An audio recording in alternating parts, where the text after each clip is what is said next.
back patio door. He fired a shot to enter the building, and at the same time he encountered his ex-wife.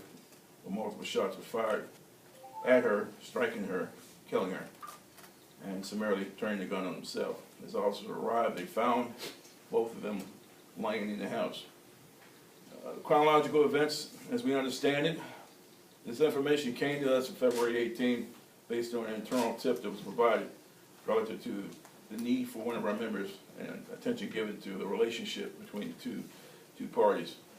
On March 12th, our internal investigation looked into this matter, sat down and talked to both parties, and understood there were mutual issues and challenges on both sides, and thought it wise to place them on administrative leave while we did a further investigation. At that time, issued weapons were turned in. The investigation continued, and during that period of time, when our policy is, and we encourage the use of the Office of Wellness and employee assistance programs to make sure our members are safe, and safe accommodations were provided to both of them at that time. Also during that period of time, the DV unit was contacted and assigned to her to make sure that she fully understood the value of having reported out when any domestic issues, and both were counseling on that issue. And she was in contact with the DV unit on a regular basis. The DV advocate was also assigned to her. On March 29th, a protective order was issued. It took effect on the 31st. And ironically, it was to be heard on April 29th.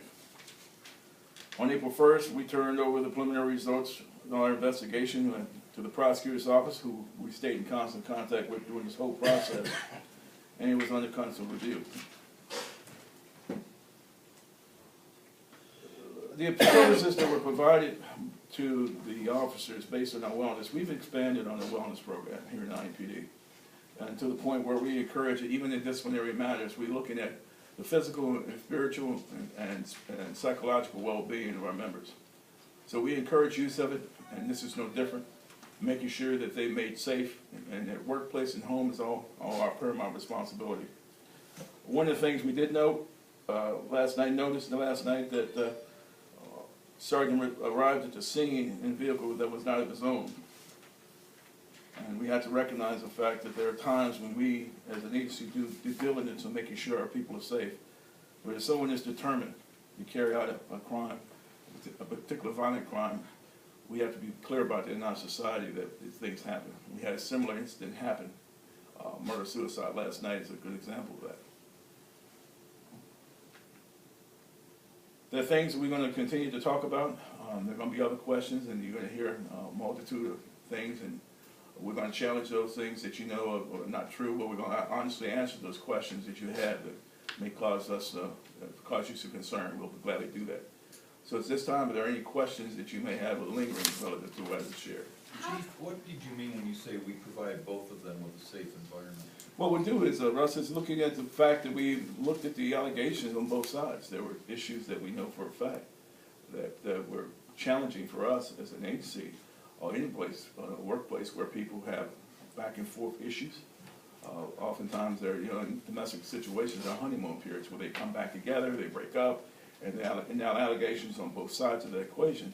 So our job is to make sure we don't take sides, but look at what is the best interest in the safety of the person.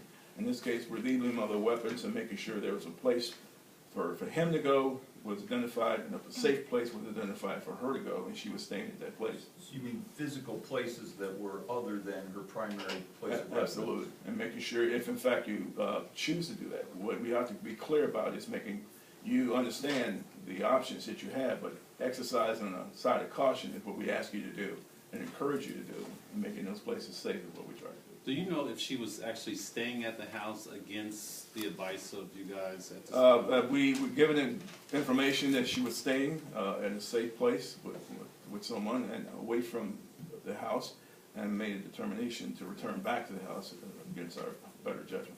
Can you discuss any, let's say, daily monitoring through whether it's verbal means or other means that you guys were doing to keep track of both of them several times a day, going, hey, it's 1 o'clock, is everybody okay right now?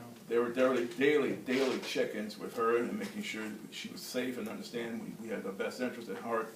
But there are also means we used to make sure he had the same afforded that same opportunity, verbal and physical checks with him, and uses some devices to make sure that we understood where they were and how they were engaging one another. Was Would you there any describe point him as yesterday being when he receptive, disappeared off the radar? receptive to this at all? Was there any point yesterday when he disappeared off the radar?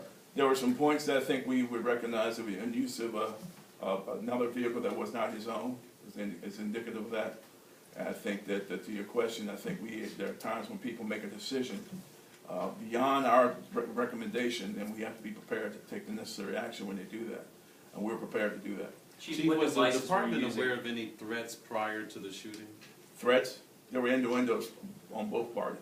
In other words, there were stories they shared relative to both their acts against one another. That's why we took swift action. We're putting on administrative leave and relieving them of their weapons. Was there at any point yesterday when you became concerned before this incident? There was nothing, I think, yesterday other than the fact that the decision to return to the residence against judgment.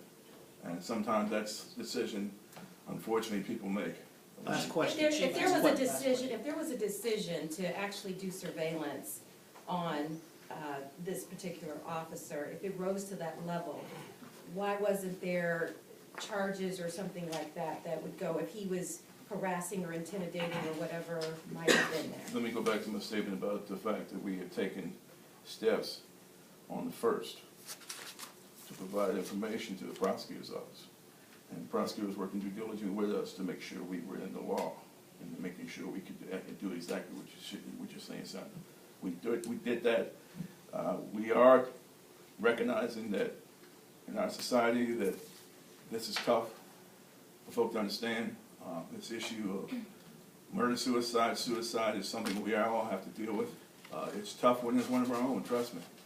But again, we saw a situation last night where it occurred. We had 3 suicides, I believe, in the last 24 hours. Chief, given the volatility of the domestic violence situation and the fact that this has been in the hands of the police department for this long, you were daily checking up on her, both physically and verbally. You know, the weapons were removed.